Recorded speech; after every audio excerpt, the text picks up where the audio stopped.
करवा चौथ व्रत कथा।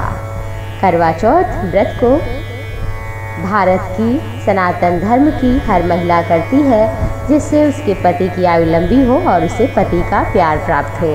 करवा चौथ की पौराणिक कथा इस प्रकार है। प्राचीन काल में एक परिवार में 7 बहुएं थीं। 6 बहुएं बहुत अमीर घर की थीं।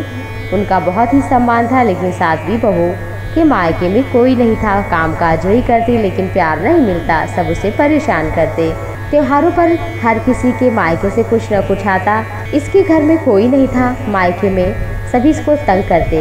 एक बार हर वर्ष की तरह करवा चौथ का व्रत आया।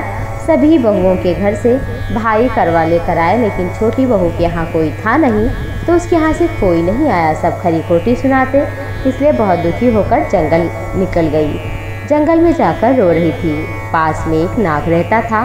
बिल से निकला देखा तो उसने रोने का कारण पूछा। नाग के पूछने पर बहू ने कहा, आज करवा चौथ है, यदि मेरा कोई भाई लेकर होता तो करवा लेकर आता, तो मुझे इस तरह बात ना सुननी पड़ती। नाग को बड़ी दया आई। नाग ने कहा, बहन तुम घर चलो, मैं अभी करवा लेकर आता हूँ। थोड़ी देर बाद नाग बहुत सा सामान लेकर उसके घर पहुँच गया। इतना सामान देखकर परिवार वाले खुश हो गए और उसकी बड़ी इज्जत करने लगे।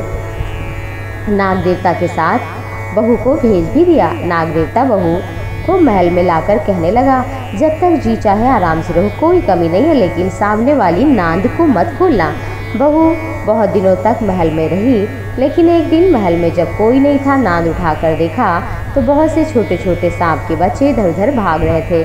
घबराकर उसने नांद ढक दी। घबराहट में एक सांप की पूंछ नाग के नीचे आने से कट गई। कुछ देर बाद नाग जब महल में आया तो बहू ने सब बात बताई और गलती के लिए क्षमा मांगी। नाग ने भी क्षमा किया। कुछ दिन बाद छोटी बहू ने ससुराल जाने की इच्छा की तो नाग देवता ने उसे धन सोना आदि देकर विदा कर दिया। इतना धन देकर ससुराल वाले उसकी बड़ी इज्जत करने लगे।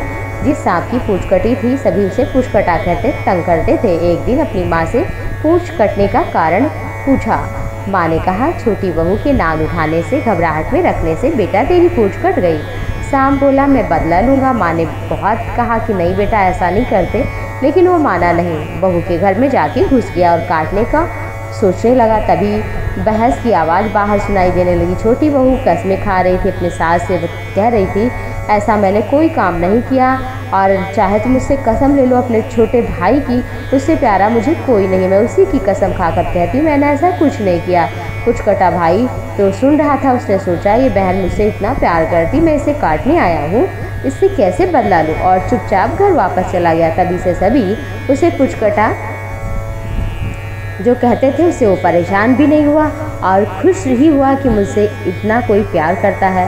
तभी से कुछ कटा भाई अपनी बहन छोटी बहू के लिए हर वर्ष चौथ के दिन करवा के साथ साथ उसके लिए बहुत सारे सामान भी लाता था और वो पूजा करती। उसका घर खुशहाली से भर गया, धन धान्य से परिपूर्ण हो गया।